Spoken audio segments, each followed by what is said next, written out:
Bien, ahora sí vamos a entrar al sermón de este día. Al estudiar al profeta Isaías, cuyos escritos también son conocidos como el Apocalipsis del Antiguo Testamento, nos encontramos con un pasaje particular que a primera vista entendemos poco, debido a que su significado en principio no se encuentra muy claro. Isaías capítulo 65 y versículo 22. Isaías capítulo 65 y versículo 22. Veremos qué nos dice aquí el profeta. Isaías 65, versículo 22. A veces nosotros leemos tanto la Biblia que muchas veces nos quedamos un poco detenidos en algunos pasajes que no son claros. Isaías 65, versículo 22. Dice: no edificarán para que otro habite, ni plantarán para que otro coma, porque según los días de los árboles serán los días de mi pueblo, y mis escogidos disfrutarán la obra de sus manos. ¿Qué quiso decir el profeta Isaías cuando escribió este pasaje? O dicho de otra manera, ¿cuál era el mensaje que Dios envió por medio del profeta a la nación de Israel y más tarde también a su iglesia? ¿Qué lecciones podemos sacar de este mensaje? Sabemos que el pueblo de Israel casi siempre estuvo dedicado al cultivo, a la labranza, a la siembra y a la cosecha de la tierra. Y por tanto resulta bastante lógico que Dios utilizara temas relacionados con la tierra, con plantíos, con árboles, con frutos y todo cuanto ellos podían percibir de mejor manera para enseñarles las lecciones que están inmersas en la Biblia. A primera vista, para nosotros que vivimos el siglo XXI, estas analogías carecen de significado, debido a que vivimos un mundo totalmente diferente al de los tiempos bíblicos. Por ese motivo, debemos hacer esfuerzos por tratar de transportarnos mentalmente a esa época para captar de mejor manera los mensajes y enseñanzas a fin de sacar mayor provecho de las lecciones espirituales en beneficio de nuestra propia edificación. Sabemos que la Biblia se interpreta a sí misma. Eso es correcto. Por esa razón es muy importante reconocer el uso del lenguaje, sea figurado, sea simbólico o metafórico, que emplea la Biblia. Como el caso de cuando Jesús dijo a sus discípulos que el que no come su carne y no bebe su sangre no tiene vida eterna. Jesucristo no estaba hablando en términos físicos, estaba hablando en términos simbólicos. Bueno, así como nosotros sabemos, también tenemos que entender los mensajes que estamos estudiando. Es pues necesario entonces saber distinguir el tipo de lenguaje que usa la Biblia. Y para ello contamos con tres pasos. Primero, previamente debemos identificar el tipo de lenguaje que el autor emplea. ¿Qué tipo de lenguaje está empleando? Segundo, debemos comprobar que el autor está en efecto empleando un lenguaje simbólico, no real. Tercero, corresponde seguir las pautas para interpretar lo que el autor trata de hacernos entender. Amparados entonces en estos tres puntos, pregunto, ¿qué quiso decir el profeta en Isaías 65, 22 que ya leímos? A fin de mantener el contexto previamente, examinemos el resto de los versículos. Eso es lo que tenemos que hacer. Estos tres puntos nos dicen cómo tenemos que estudiar. Cuando no entendemos un pasaje, tenemos que analizar el resto del capítulo que estamos leyendo, por delante de ese libro, por detrás, o buscar en el resto de la Biblia. Ahí están los tres pasos. ¿No es cierto? Él continúa describiendo las condiciones ambientales del milenio y de la segunda resurrección. Eso es lo que encontramos en los otros versículos. Isaías 65, 21. Vamos un poquitito adelante de lo que acabamos de leer. Isaías 65, 21. Tenemos que entender qué es lo que el profeta nos quiere hacer entender. Dice Isaías 65, 21. Edificarán casas. ¿Alguien me podría decir que en el milenio qué vamos a hacer? ¿Qué vamos a reconstruir? Bueno, pues aquí ya está hablando de algo que nos interesa a nosotros. Edificarán casas y morarán en ellas. Plantarán viñas y comerán el fruto de ellas.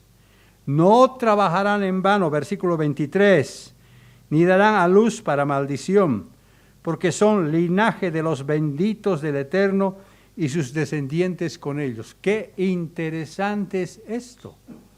Qué interesante. No solo nosotros, sino nuestros descendientes, nuestros hijos, nuestros hermanos, van a estar con nosotros ahí.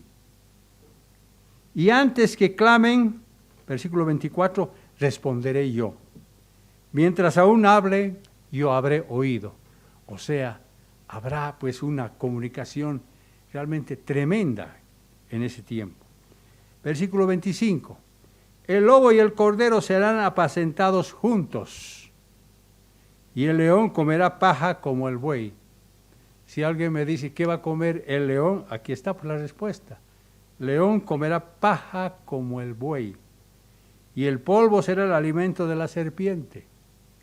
No afligirán, ni harán mal en todo mi santo monte, dijo el Eterno.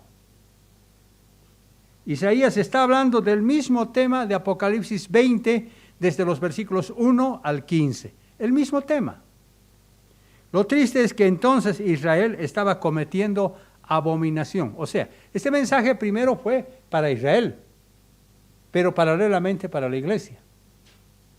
Pero Israel en ese momento estaba cometiendo abominación al llenar la tierra con apuestas y loterías que se practicaban entonces.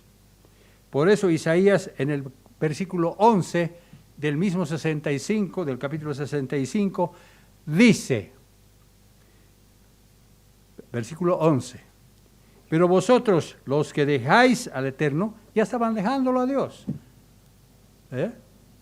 que olvidáis mi santo monte, estaban dejando atrás el monte de Sión, que ponéis mesa para fortuna, ahí está, estaban jugando, apostando para llenarse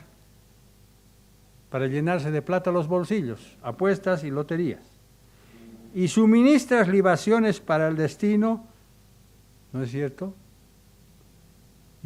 Ahora dice Dios, yo también os destinaré a la espada. Desobedecer, hermanos, a Dios es muy grave. Es muy grave porque tiene consecuencias muy serias.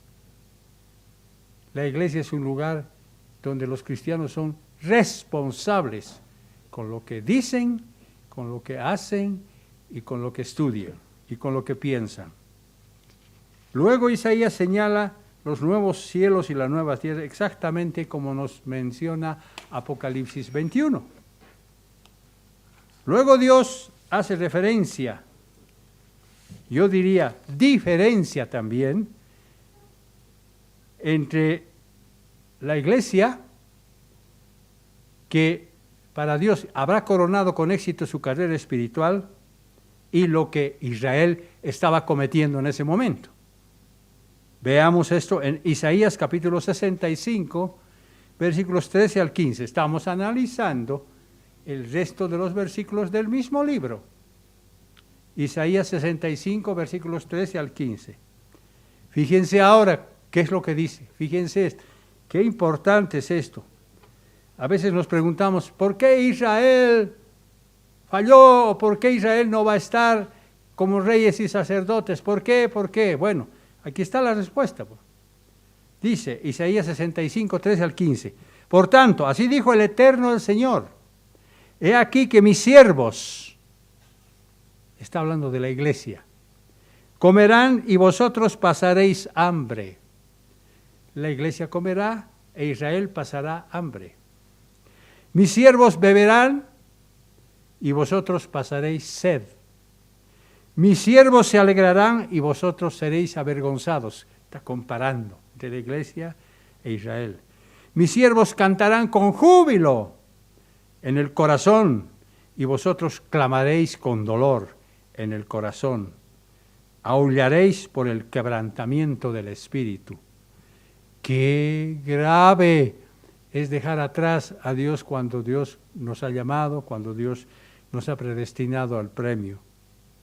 Versículo 15, y dejaréis vuestro nombre por maldición a mis escogidos. Fíjense lo que está diciendo.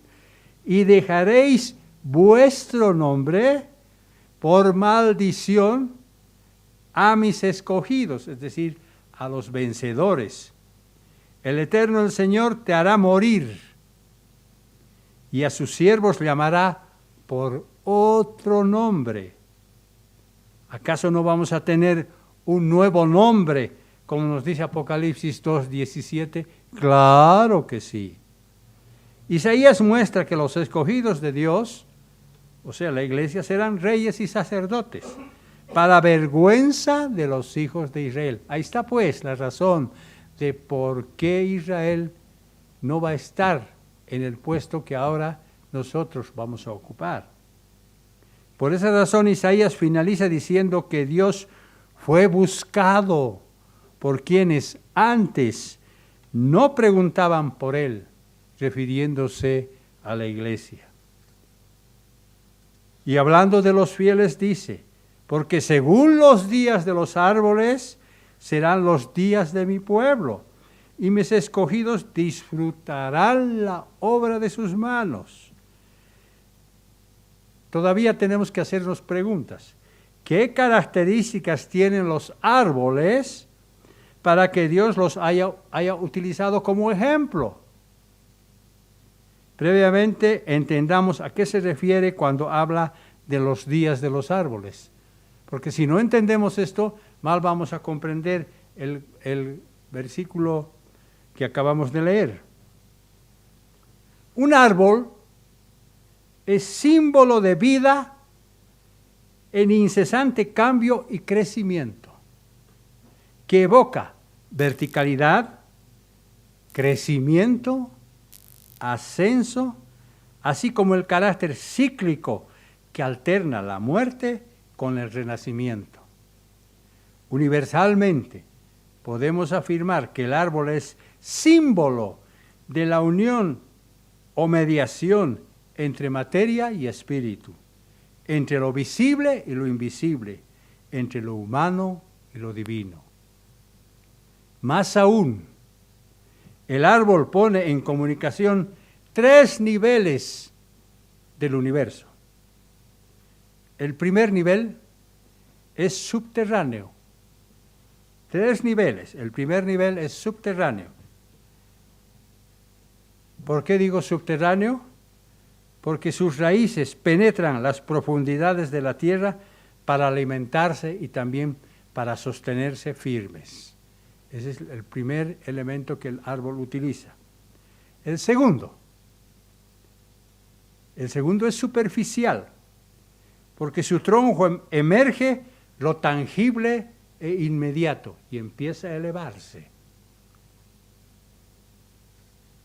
Tercero, lo habitual al tocar su copa en busca de la luz que proviene del cielo, así como el espíritu aspira a la fusión con el ser divino. El árbol aparece en los primeros versículos del tercer día de recreación, cuando Dios dijo en Génesis capítulo 1 y versículo 11, Génesis 1 y versículo 11, produzca la tierra hierba verde. Génesis 1, versículo 11. Produzca la tierra hierba verde, hierba que dé semilla, árbol que dé fruto según especie, cuya semilla esté en él sobre la tierra. Y así fue. Y más adelante, en Génesis 2, versículos 9 al 10, Génesis 2, versículos 9 al 10, leemos lo siguiente. Génesis 2, versículos 9 al 10. E hizo el eterno Dios nacer de la tierra todo árbol delicioso a la vista, bueno para comer.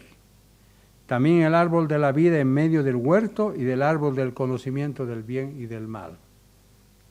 Como sabemos, la prohibición de no comer el árbol del conocimiento del bien y del mal dio origen al pecado del ser humano, dando lugar al actual valle de lágrimas donde todos nos encontramos, porque el ser humano continúa pagando el error de aquel fruto prohibido. Por eso todos estamos pagando este problema. En cambio, el árbol de la vida nos saca de esa dolorosa situación. De modo que ahora estamos vinculados a un nuevo árbol, el cual nos permite volver a un estado original de bendición a través de la obediencia y sumisión ante el Dios Todopoderoso. De otro modo, no tendríamos esperanza de salvación. Así es. Apocalipsis, capítulo 2, versículo 7. Apocalipsis, capítulo 2, versículo 7.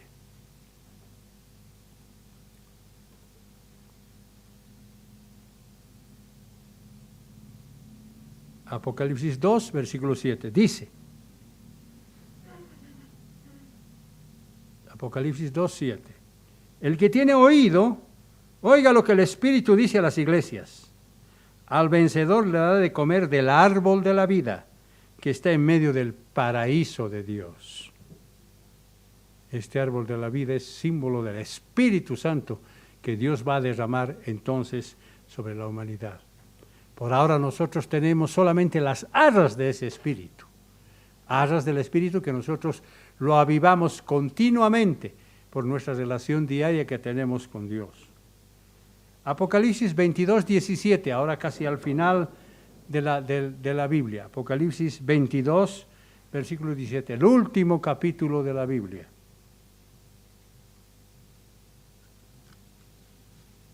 Aquí está aclarando el punto que yo acabo de mencionar. El espíritu y la esposa dicen, ven, el que oye diga, ven, y el que tiene sed, venga, y el que quiera tome gratuitamente del agua de la vida. Gratuitamente del agua de la vida. Dios nos da su espíritu gratuitamente, siempre y cuando nosotros obedezcamos.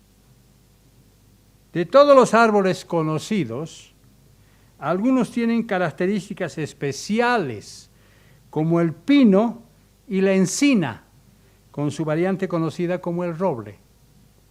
Estos dos árboles, el pino y la encina, son famosos en las Escrituras. Estos árboles tienen un sinónimo de fortaleza y proyectan una imagen mayor en su madurez.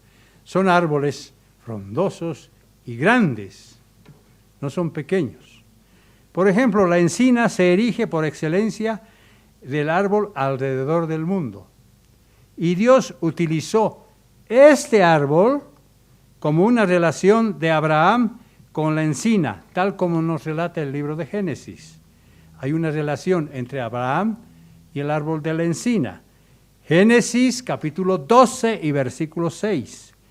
Génesis capítulo 12 y versículo 6. Fíjense lo que dice. Génesis 12, 6. Génesis capítulo 12 y versículo 6. Dice, y pasó Abraham por aquella tierra hasta el lugar de Siquem, donde está la encina de Moré. El cananeo vivía entonces en la tierra. ¿Por qué hace referencia de Abraham con la encina de Moré? Vayamos un poquito más adelante. Génesis 13, versículo 18, un capítulo más. Génesis 13, versículo 18. Génesis 13, 18 dice, Génesis 13, 18. Así pues, Abraham levantó su tienda y se fue y habitó en el encinar de Mamré. Encinar, ahí había muchos árboles, muchas encinas, que está en Hebrón, donde edificó un altar al Eterno. El patriarca recibió revelaciones del Eterno en medio de encinas, como si fuera un árbol axial, instrumento de comunicación entre el cielo y la tierra. Eso es lo que le estaba enseñando Dios al profeta Abraham.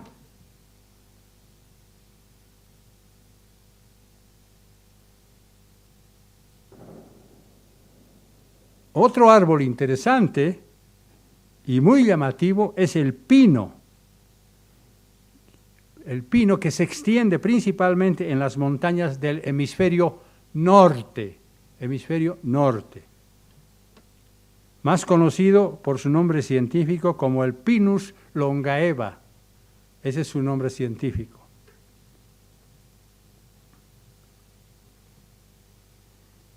Si bien es cierto que este árbol no es tan vistoso como la encina, que se distingue por su gran coposidad, sin embargo, se trata de un viejo tronco con ramas desgastadas por el tiempo, con unas aguijillas verdes que muestran que aún hay una chispa de vida en ellos.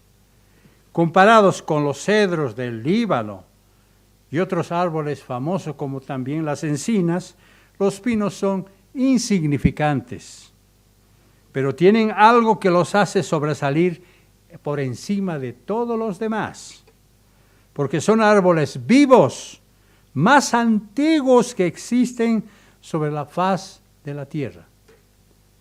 Algunos de esta especie de pinos tienen nada menos que 4,000 años. Y esto tiene mucho que ver con Isaías 65, 22. Se dice que cuando Jesucristo estuvo en la tierra, estos árboles ya tenían 2,000 años. Y cuando Noé estaba asentándose en la montaña del Ararat, las semillas de estos árboles empezaron a brotar y desde entonces han continuado creciendo. ¿Son antiguos los pinos del norte? Sí, por supuesto. No ha sido una experiencia fácil, puesto que el terreno montañoso donde viven estos pinos no es el lugar más acogedor. Esto tiene un principio espiritual también. Sin embargo, estos pinos han seguido existiendo de manera productiva y útil. Y esto precisamente constituye una lección importante para los miembros de la Iglesia, porque nos proporciona las respuestas a las preguntas que nos hicimos al comienzo del mensaje. De hecho, el Salmo 1 identifica al justo en una nueva relación espiritual con su Creador. Cuando digo identifica al justo, es porque esa persona está practicando la justicia de Dios. Salmos capítulo 1 y versículo 3. Salmos capítulo 1 y versículo 3. Salmos capítulo 1 y versículo 3. Fíjense lo que dice en relación al hombre justo. Salmos capítulo 1 y versículo 3 dice: será como árbol plantado junto a corrientes de aguas. Aquí está. O sea, que el salmista está homologando al justo con los árboles. Dice, será como árbol plantado junto a corrientes de aguas, que da su fruto en su tiempo y su hoja no cae, y todo lo que hace prosperará. Ahí está pues la relación entre el ser humano, el ser convertido y el árbol. También el rey David vio una similitud entre el hombre justo, cual varón dichoso, y un árbol productivo. ¿Qué es lo que motivó a David a hacer esta analogía? Para entenderlo previamente, veamos la función que cumple cada uno de los elementos de un árbol, porque Dios no podía utilizar un árbol comparar con los seres vivos sin tener algo, sin que tengamos algo en común. Un árbol se compone de 4 secciones principales. Un árbol se compone de 4 secciones principales. Estas son las raíces, el tronco, las ramas y las hojas. Repito, las raíces, el tronco, las ramas y las hojas. ¿Hay algo de común con nuestra vida? Por supuesto que sí.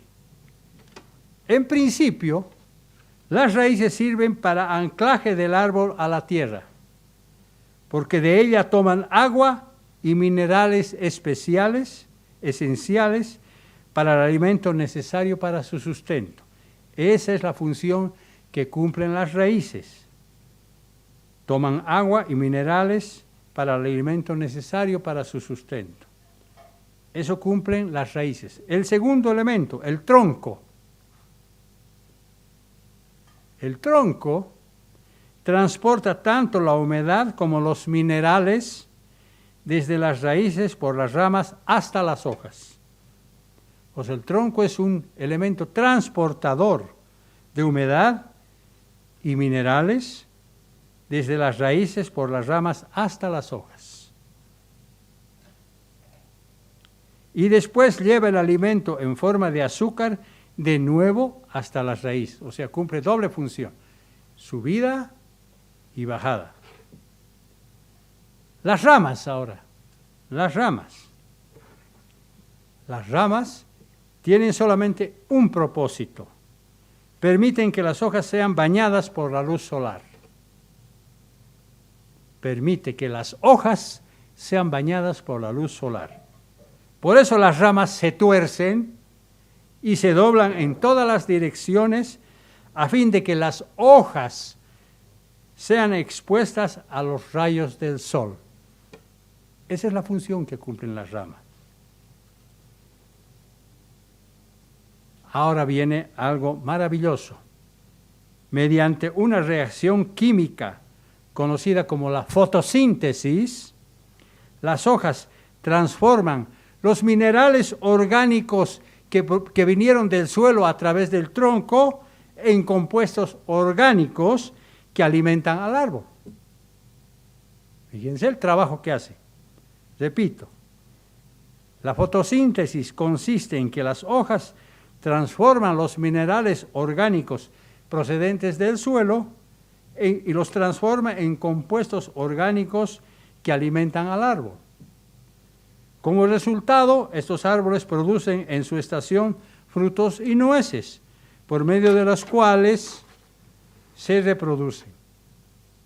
Lo interesante de todo es que un árbol no vive solamente para sí mismo, porque cada función de su existencia tiene un efecto multiplicador muy benéfico para los elementos que lo rodean.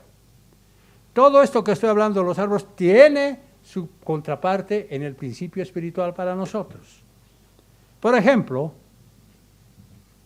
las raíces preservan el fenómeno de la erosión de la tierra. Esa es una función que están cumpliendo los árboles. Por eso, en lugares donde se realizan talas indiscriminadas de árboles, la capa vegetal va desapareciendo y el suelo comienza a autodestruirse. Las raíces preservan eso. Vemos que no solamente las raíces cumplen la función de alimentar al mismo árbol, sino hacen otro trabajo más. Así también el tronco y las ramas proveen de madera para la construcción y leña como combustible. O sea, sirven para otros propósitos más, no solamente para sí mismos. En cierto sentido, toda su vida física depende de este proceso, puesto que ni los animales, ni menos los seres humanos, somos capaces de producir alimento a partir de sustancias inorgánicas como el árbol lo hace. Increíble. Increíble lo que ocurre con los árboles. reciben elementos inorgánicos y lo transforman en elementos orgánicos para su propio alimento. Eso solamente hacen los árboles. Ese es el proceso de la fotosíntesis. De esta manera, las hojas cumplen una función muy importante, porque producen oxígeno, ayudando a mantener la atmósfera respirable y sana. En cambio, el anhídrido carbónico de la atmósfera es absorbido por las hojas y se mezclan con los minerales traídos desde las raíces para producir la fotosíntesis. El azúcar se produce con la ayuda de la luz solar y de este modo el subproducto de esta reacción química, el oxígeno, es expulsado hacia la atmósfera. Es expulsado hacia la atmósfera. Ellos absorben el anhídrido carbónico y expulsan el oxígeno hacia la atmósfera. Los seres humanos y los animales aspiramos el oxígeno y expiramos el anhídrido carbónico que les sirve a las plantas. Es decir, la vida humana y animal se desarrollan por un proceso inverso al de las plantas. O dicho de otra manera, se complementan entre sí en el maravilloso y sabio proceso diseñado por Dios. Eso es lo que hacen los árboles. Por eso, destruir los arbustos y bosques es ir en contra del equilibrio ecológico del ecosistema. Es ir contra la salud de los seres vivos. Es ir contra la misma naturaleza. Y principalmente es ir contra la creación misma de Dios, porque Dios lo diseñó de esta manera. Por ese motivo, Apocalipsis 11:18 dice que Jesucristo viene a destruir a los que destruyen la tierra. Ahí está la razón.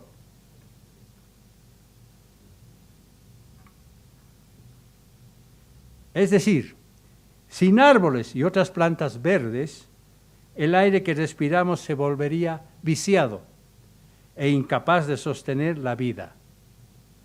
Un árbol hace esta silenciosa labor, este silencioso trabajo mientras vive. Y si alguna vez deja de producir lo que le corresponde, sencillamente muere. Ahora entendemos por qué el varón dichoso y bienaventurado es como un árbol plantado a aguas, a corrientes de aguas. Ahora podemos entender, porque nosotros cumplimos también la misma función. Nosotros no solamente vivimos para nosotros mismos, sino que ayudamos a los demás. Nosotros también hacemos el trabajo de servir a los demás.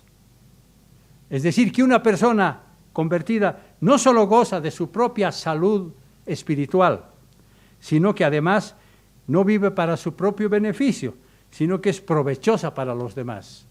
Este es un principio espiritual que estamos sacando de los árboles y aplicándolos a nosotros mismos. Así como el árbol, un cristiano bíblico no simplemente existe, sino que su vida es portadora de paz, de tranquilidad, de comodidad y felicidad para todos los que le rodean. Estamos cumpliendo una labor muy parecida a la de los árboles. El cristiano verdadero cuenta con buenos recursos y sabe utilizarlos sabiamente. Da su fruto a tiempo y muchos perciben su beneficio. ¿Sí o no? Claro que sí. Su hoja no cae porque sirve a los que lo necesitan a través de su hospitalidad. Es caritativo, es altruista, es generoso y amistoso. Su hoja espiritual no cae, tal como una agradable sombra de un árbol que proyecta junto a aguas refrescantes de un río. Eso somos, hermanos. Pero notemos que esto no solamente es para personas que fueron llamadas desde su juventud y que durante su vida han tenido una buena educación. No, absolutamente no. Porque sabemos que muchos en la iglesia a veces son llamados en su pobreza, en su ancianidad, algunos enfermos y aún personas que no tuvieron la oportunidad de recibir una buena educación o que nacieron tal vez lesionados y que hasta podían estar en la cárcel y que quizás viven en países pobres y subdesarrollados donde los recursos de trabajo son muy limitados. A estos hermanos en la fe, quizás no les parezca que son como un árbol bien plantado junto a corrientes de agua, sino como un árbol plantado en un lugar árido e inhóspito. Sin embargo, para aclarar el tema, volvamos al caso del pino que estamos estudiando. Resulta que estos patriarcas del mundo vegetal, el pino, han tenido que luchar tenazmente para continuar existiendo en lugares inhóspitos. Sus raíces han tenido que luchar por la escasa nutrición que les brinda el suelo pedregoso de la alta montaña, ahí en el hemisferio norte. Sus troncos y ramas han tenido que resistir los estragos de tempestades y nevadas por miles de inviernos. Por eso han quedado desgarrados, torcidos y abatidos, apenas con vida. Si una persona los ve, diría que están a punto de morir, pero acercándose a ellos se aprecia unas ramas con aguijillas verdes conectadas a las raíces por una pequeña faja de corteza viva. Lo importante es que mientras el árbol vive, sigue produciendo lo que le corresponde. Las contadas hojas que quedan producen oxígeno vigorizante. Las pocas semillas que producen son de la misma calidad que cuando eran jóvenes, hace miles de años atrás. De esta manera, aunque sea antiguo y exista en circunstancias adversas, hasta quedar casi irreconocible, el árbol no es inútil, siempre y cuando siga produciendo sus frutos. La cantidad probablemente no sea la misma que hace miles de años atrás, pero la calidad es la misma. Esta es una buena lección para nosotros. Ahora lo voy a aplicar a la iglesia. Alguna vez en la iglesia hemos escuchado decir que cantidad son las personas que podemos contar, pero que calidad son las personas con las cuales podemos contar. Existe mucha diferencia en ambos casos. Es posible entonces que un miembro sea una débil anciana que vive en la pobreza más miserable o que se encuentre incapacitada por alguna vieja dolencia o enfermedad. Estoy comparando con los árboles que acabo de hablar. O quizás sea viuda, desempleada, carente de buena salud y sin medios de subsistencia. Y hasta se puede tratar de una persona llamada que se encuentre pagando una condena en la cárcel. Claro que estos miembros pueden sentirse inútiles. Yo no sirvo para nada en la iglesia, ¿verdad? Sin embargo, del mismo modo que no existe un árbol inútil, así también no hay un miembro inútil en el cuerpo de Cristo. No lo hay. Un árbol, por muy sencillo que sea su apariencia, siempre puede ser útil mientras tenga vida. Así también, un miembro de la iglesia en quien mora el Espíritu Santo siempre podrá participar de la obra de Dios. Las circunstancias en que una persona vive no la hacen inútil. Jesucristo sabe cómo es esa persona y qué es lo que hay dentro de su corazón. Él espera que cada uno produzca frutos según su capacidad y según su posibilidad. Desde luego, obvio, no todos producimos lo mismo. Algunos contamos con dones, con talentos y experiencias diferentes. El caso es que no debemos envidiar unos de otros por tener circunstancias más favorables. Una persona de ninguna manera debe considerarse un miembro inferior de la iglesia, de ninguna manera, por el solo hecho de que no sea puesto en el ministerio o que porque el resto de su familia no haya sido llamado. Debemos considerar las enseñanzas de Pablo, porque ahí está la respuesta. Primera de Corintios capítulo 12 y versículos 15 al 16. Es decir, que tal vez yo no sé, tal vez en otras iglesias siempre se fijan en las personas que tienen más dinero o que son más apuestos, etc. Pero desprecian a las personas pobres y pequeñas. Veremos qué dice Dios al respecto. Primera de Corintios capítulo 12, versículos 15 al 16. Primera de Corintios capítulo 12, versículos 15 al 16. Dice, Primera de Corintios capítulo 12, versículos 15 al 16. Si dijera al pie, como no soy mano, no soy del cuerpo. ¿Por eso no sería yo del cuerpo? Y si dijera la oreja, porque no soy ojo, no soy del cuerpo. ¿Por eso no sería del cuerpo? Ni el ojo puede decir a la mano, no te necesito, ni tampoco la cabeza a los pies, no tengo necesidad de vosotros. ¿Acaso podríamos decir que un miembro por el hecho de ser pobre no es necesario? ¿Será que las viudas, los lisiados, los presos, tampoco son miembros esenciales dentro de la iglesia? Definitivamente no. El versículo 22 nos aclara el panorama. Versículo 22 de 1 Corintios 12 dice, al contrario, los miembros del cuerpo que parecen más débiles son los más necesarios. Ahí está.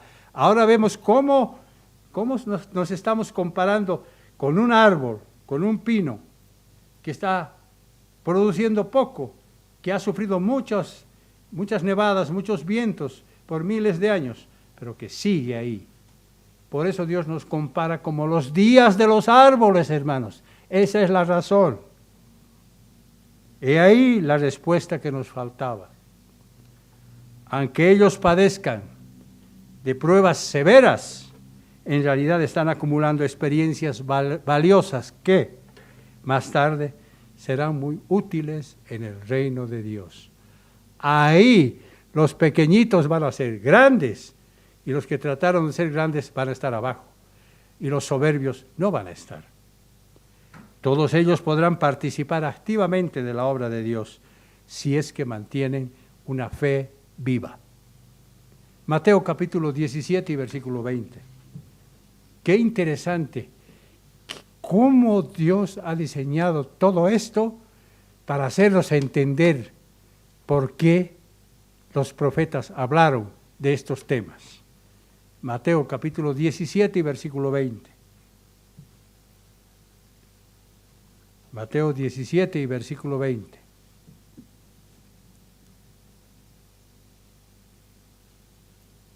Jesús les dijo, de cierto os digo, si tenéis fe como un grano de mostaza, así chiquitito, pequeñito, diréis a este monte, pásate de aquí a allá y se pasará, y nada os será imposible.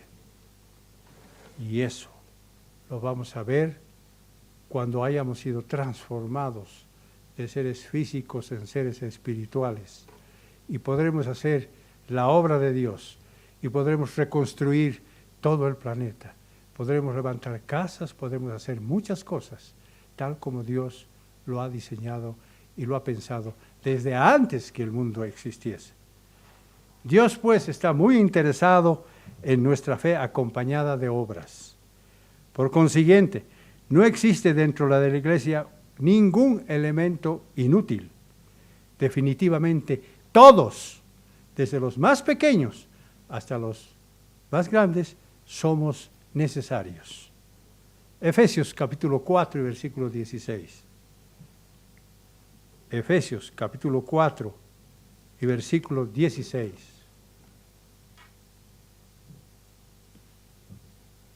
Esta es una lección que el apóstol Pablo le entrega a la iglesia de Éfeso. Le dice, de quien todo el cuerpo, Efesios 4:16, de quien todo el cuerpo de Cristo, bien concertado y unido entre sí por todas las coyunturas que se ayudan mutuamente, según la actividad propia de cada miembro, recibe su crecimiento para ir edificándose en amor. Eso es lo que nosotros estamos haciendo ahora. Un buen ejemplo de ello constituye la parábola de los talentos de Mateo 25. Jesucristo sabe perfectamente que cada uno tiene diferentes oportunidades y también limitaciones para servir. Sabe Él. Por eso, en la parábola de los talentos, Él dio talentos a las personas según sus capacidades. A uno le dio 5, a otro le dio 2 y a otro le dio 1 solamente, según su capacidad. Los siervos que recibieron 5 y 2 se pusieron a negociar, es decir, crecieron espiritualmente y así ellos incrementaron sus talentos en un 100%. Pero la persona con un solo talento no produjo nada porque fue y enterró todo lo que tenía. Dios mira el corazón y conoce las actitudes internas de cada persona. Nadie debe desanimarse por lo que no puede realizar. Yo quisiera hacer esto, pero no puedo. Nadie debe desanimarse, sino dedicarse a hacer lo que está dentro de sus posibilidades. Dios jamás puede ser injusto, porque Él conoce nuestra capacidad personal. Por eso la Biblia nos habla a través de símbolos, a través de alegorías, a través de prosopopeyas, como el caso siguiente, Lucas capítulo 3 y versículo 9. Lucas capítulo 3 y versículo 9. Ahora ya entendemos mucho más los símbolos, mucho más las alegorías, mucho más las prosopopeyas. ¿Por qué? Porque con este mensaje se nos graba un poquito más lo que todavía podríamos haber estado dudando. Lucas capítulo 3 y versículo 9 dice, además el hacha ya está puesta a la raíz de los árboles. Por tanto, todo árbol que no da buen fruto se corta y se echa al fuego. Analogía entre el árbol verdaderamente y el cristiano. ¿Nosotros no vamos a producir frutos? Claro que tenemos que producir frutos. Aquí también el cristiano está simbolizado por un árbol. Él necesita crecimiento espiritual, mostrando frutos, perfeccionándose a través de pruebas, a través de tribulaciones y a través de aflicciones, como el árbol que sufre tanto entre vientos y nevadas por miles de años. Caso contrario, será desechado, arrancado y lanzado al fuego que arde con azufre. Consideren la alegoría y metáfora que nos muestra ahora el profeta Ezequiel. Consideremos la alegoría y metáfora que nos muestra el profeta Ezequiel. Ezequiel, capítulo 17 y versículo 24. Ezequiel, capítulo 17 y versículo 24. Fíjense lo que dice, yo comparo este pasaje con los humildes y los soberbios. Ahora fíjense, dice, y sabrán todos los árboles del campo, fíjense, todos los árboles del campo, incluye a todos, ¿verdad?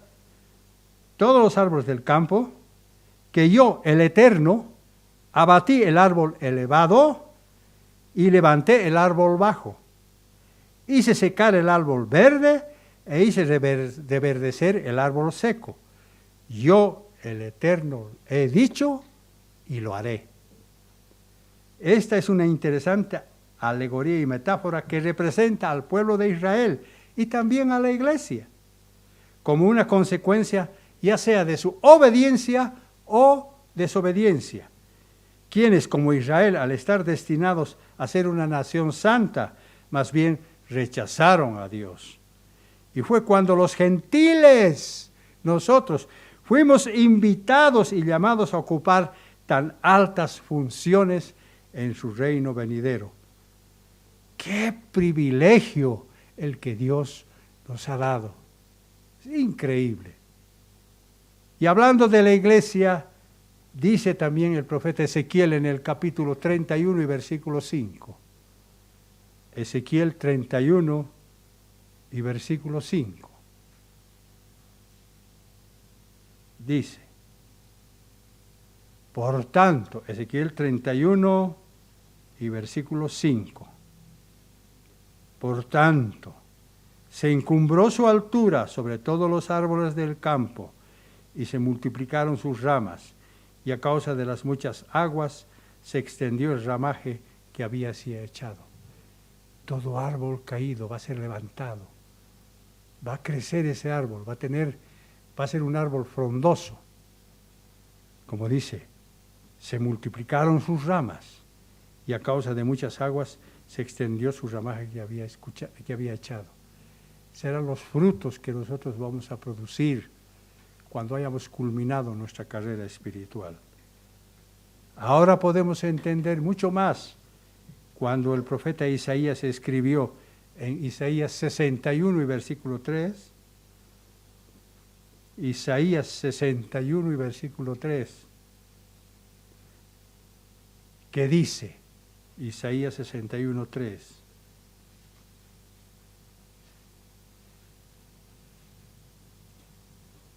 dice,